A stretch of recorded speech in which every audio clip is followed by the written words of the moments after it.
Well, good evening, ladies and gentlemen. I am just another tinfoil hat. Welcome to my very first ever paranormal book review video. So, I'm very excited today to be presenting this particular book because I was super excited about its release for a number of reasons. The book in question is Supernatural Dares of the Midwest by Chad Lewis. And again, I was really excited about this release for a variety of reasons. The first of which is, it's a new Chad Lewis book, which is always just an absolute treat. And then also, actually had the distinct honor of writing the foreword for this particular tome. And I gotta tell you, it's just, you all know how long I've been interested in the paranormal. It's seriously so important to me. And so I always think like, man, if 11-year-old me could see me now, I don't know, man, I'd probably would have lost my mind or something. So I guess it's definitely a good thing that now me, which is future me, can't go back to past me to let me know what future me is doing. So enough with the time paradoxes, on to the actual review. Just to start it off, I will say that Chad Lewis is definitely the right person to write this book. He's been all over the planet looking for paranormal manifestations and is the author of over 25 other books on the topic, many of which mention supernatural dares. So, supernatural dares, what really is the deal with them? Well, I will say that this is a facet of the paranormal that, it hasn't really had all of that much discussion, which is odd considering that dares really are, a pretty big aspect of folklore and also the paranormal. And they're also a facet that is of immense interest to me personally, but also, in my opinion, of immense value to the field. Because, one, it's a display oftentimes of the belief system surrounding these strange locations, whether they be haunted, cursed, or just downright weird. And I'll circle back to that point in a minute here. Because, two, it's also a call to interact with a phenomenon. And of course, paranormal investigators everywhere, that's exactly, what we look for is, a way to interact with the unknown. And so with dares, it is literally a call to, hey, if you, park your car at this particular boat landing, you'll be surrounded by hellhounds. No, I'm not going to tell you where the boat landing is. You'll have to get the book if you want to find out. And I will also say that I have learned from experience that not everyone who parks at this particular boat landing will in fact be surrounded by hellhounds. However, there's that moment where you perform the ritual, you do the dare, and you're sitting there waiting. And it's just this fantastic anticipation because you know that people in the past have reported doing exactly what you just did and experiencing something. So, beyond the actual value to the field, also dares are just, honestly, in my opinion, incredibly fun to participate in. So, something I really appreciate about this book too is that it starts with a discussion on the psychology of dares and why we enjoy getting scared. And of course, Chad has a background in psychology, so that really comes through and sets a very firm kind of groundwork for what follows. And what follows is over 35 dares from all over the Midwest, which run the gamut of paranormal activity. I mean, initially, when I think of dares, the very first thing I think of is usually spectral things, ghosts, hauntings, curses. The intriguing thing is that I will mention that there are actually a few cases which involve cryptids. People saying that if you park on a certain bridge, you may see this almost Bigfoot-like creature, which is just incredibly cool. And again, as someone who absolutely loves it when things kind of cross the boundaries of where they're supposed to be and the phenomena kind of melds together, that's just really neat to see.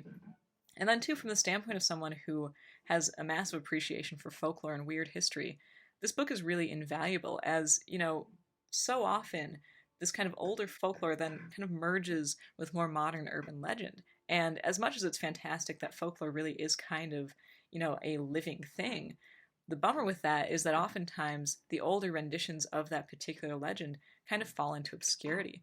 So Chad really captures these legends before they just fade away into something entirely new or nothing at all. And again, that's just, I always wonder how many different locations, that had strange activity or that had weird folklore involved with them have just fallen by the wayside of history and now, are absolutely lost. So that to me is a really important aspect of this book. So each of these case studies, too, is just so meticulous and complete. And it captures every angle of paranormal research and investigation because, of course, Chad discusses his personal investigations at these strange locations. He discusses his actual performing of the dares involved. And, that is really cool. What's also really cool is the fact that he discusses eyewitness accounts, which other people have told him. Some of my favorite times are when people actually warn him away. They're like, no, don't go to this location. Don't do this dare. Of course, he does. But, it's just interesting, too, to see the sway that these dares and these legends and this folklore still manages to have on people. These people genuinely believe that if you perform this dare, it has the power to affect, some sort of misfortune on your life. And that definite belief in that influence is really, really interesting to see.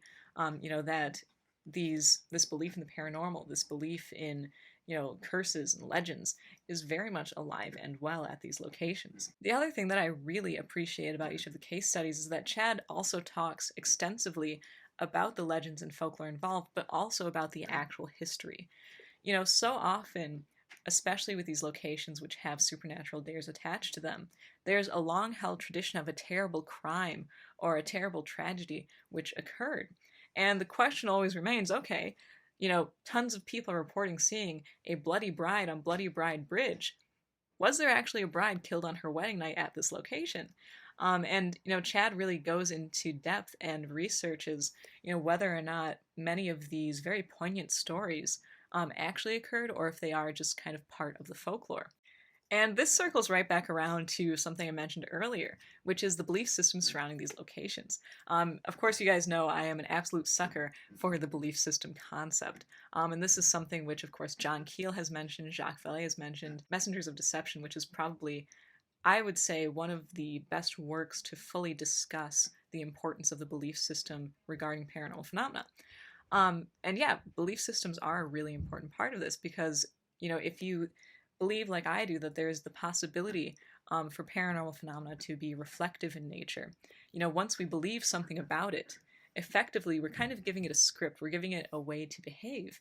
And so at these locations, where people are reporting phenomena that falls neatly into a pattern year after year, but there's simply no basis for it. There wasn't actually something which occurred there which was supposed to have occurred there to cause this haunting.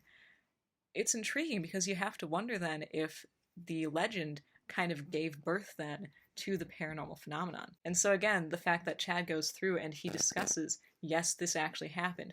No, I couldn't find any record of this. To me, that's just a very important aspect of these locations and something I really like because also too, a lot of the times people tend to think that if you say, okay, the crime which supposedly occurred here, we can't find a record of it.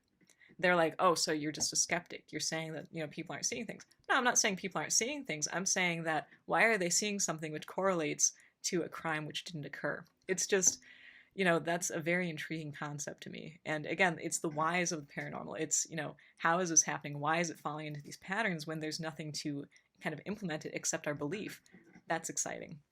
Now, I know I've been discussing this book directly as it pertains to the paranormal field, but I will also say that you do not need to have some sort of, all-consuming devout obsession with the paranormal like some people have in order to enjoy it. If you've got a passing interest in the paranormal, or weird folklore, or strange history, heck, if you even just like to read things to get spooked, this is definitely a worthwhile read and very entertaining. Chad's writing style, as we've come to expect from all of his previous books, it's very witty and engaging, and this one is no exception. Too, also, I wanted to mention that I absolutely love the artwork, which also there are many illustrations and pictures throughout the book as well. I love the paranormal, I also love horror, and so to me, this cover is this is exactly what I would look for, for a poster at the movie theater for my next, horror movie that I can't wait to see. All in all, not only is this an intriguing read from the standpoint of the paranormal and folklore, like I just mentioned, but it's just simply a very fun and engaging read about a very fun and engaging part of paranormal phenomena, barring the terrible misfortune which may befall you after completing any of these dares. So the book is available on Chad's website as well as Amazon, so those links are in the description, and I truly cannot recommend it enough. Well, if you enjoyed this episode in my new format, my very first paranormal book review, please like. And if you're new to this field of crop circles, go ahead and subscribe to see what weirdness the future may have in store. Till then, you can keep up with whatever else I might possibly be doing on my website, justanothertinfoilhat.com. And for exclusive content, including early access to all of my paranormal book reviews, as well as my upcoming film reviews, you can definitely check out my Patreon page, which is also listed under, if you can believe this one, Just Another Tinfoil Hat. For today, I am Zelia Edgar, signing off.